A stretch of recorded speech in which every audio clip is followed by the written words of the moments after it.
आज हम लोग यूपीएससी का कंप्लीट सिलेबस के बारे में जानने वाले हैं। सिलेबस को जानने और समझने से पहले हम यूपीएससी के बारे में थोड़ा जानते हैं।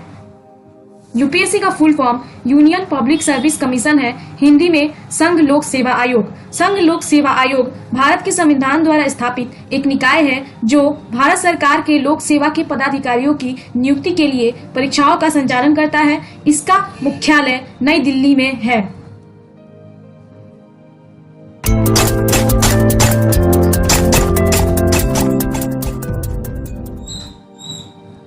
सबसे पहले बात करते हैं यूपीएससी प्रीलिम्स के एग्जाम पैटर्न की। इस एग्जाम में 2 पेपर होते हैं। पहला पेपर जनरल स्टडीज 1 यानी कि सामान्य अध्ययन 1 का और दूसरा पेपर जनरल स्टडीज 2 यानी कि सी सेट का। पहला पेपर जो होता है वो जीएस सामान्य अध्ययन का होता है जो कि 200 मार्क्स का होता है और 100 ऑब्जेक्टिव क्वेश्चंस पूछे जाते हैं और इसको कंप्लीट करने के लिए 2 घंटे का समय मिलता है। इसमें निगेटिव मार्किंग भी होती है। अब बात करते हैं प्री एग्जाम की सिलेबस की। देखते हैं कि पेपर 1 में आपसे क्या क्या पूछा जाएगा। सबसे पहले देश और विदेश की सामयिक घटनाएं, current events of national and international importance. इसका संबंध करंट अफेयर से है। इससे संबंधित हर चीज पूछी जाती है, जैसे भारत सरकार ने कितनी योजनाएं चलाई। यूपीएससी के लिए कम से कम 1.5 साल की करंट अफेयर्स तैयार करके रखना जरूरी है और इसमें स्पोर्ट्स से संबंधित क्वेश्चंस नहीं पूछे जाते हैं। अगला है भारत का इतिहास और भारतीय आंदोलन, history of India and Indian national movement. इसमें भारत का इतिहास पूछा जाता है। विश्व का इतिहास प्रारंभिक परीक्षा में नहीं पूछा जाता है।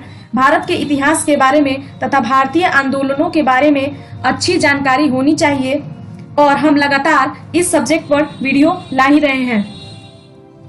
अगला है भारत और विश्व का भूगोल, भारत और विश्व का प्राकृतिक, सामाजिक, आर्थिक भूगोल, Indian and world geography, physical, social, economics, geography of India and the world. भूगोल इंडिया का और वर्ल्ड का दोनों का भी पूछा जाता है, यानी कि हिस्ट्री भारत की है और भूगोल भारत और विश्व दोनों का है। जैसे एक बार पूछा गया था कि भूमध्य सागर से इसमें से कौन लगा है। आगे देखते हैं। भारतीय राज्यतंत्र और शासन, संविधान, राजनीतिक प्रणाली, पंचायती राज, लोक नीति, अधिकारों संबंधी मुद्दे, Indian polity and governance, constitution, political system, Panchayati Raj, public policy, rights issues etc। यानी कि संविधान, शासक, पंचायती राज आदि से प्रश्न पूछे जाते हैं। इसमें आधुनिक राजनीति के बारे में भी पढ़ना होता है। अगला है आर्थिक और सामाजिक विकास, सतत विकास, गरीबी, समावेशन, जनसांख्यिकी, सामाजिक स्थान में की गई पहल, economic and social development, sustainable development, poverty, inclusion, demographics, social sector initiatives etc। यानी कि संविधान, इसमें भी थोड़ा बहुत करंट अफेयर्स से प्रश्न आते हैं। पॉवर्टी क्या है, इस समय कितनी है, कितनी बढ़ी, कितनी घटी आदि प्रश्न। पर्यावरणीय परिस्थितिकी, जैव विविधता और जलवायु परिवर्तन संबंधी मुद्दे जिनके लिए विषयगत विशेषता आवश्यक नहीं है, यानी कि मतलब नॉर्मल हो, जैसे green house effect, general issues on environmental ecology, biodiversity and climate change. मतलब कि ग्रीन हाउस इफेक्ट क्यों हो रहा है, आपको इस विषय पर स्पेशलिस्ट नहीं होना, बस नॉर्मल पता होना चाहिए। अगला है सामान्य विज्ञान, यानी कि जनरल साइंस के प्रश्न आते हैं। आपको साइंस की कोई भी अच्छी बुक मिले वह पढ़ सकते हैं। इसमें साइंस और टेक रिलेटेड क्वेश्चंस आते हैं, तो वह पढ़ने का प्रयास करें।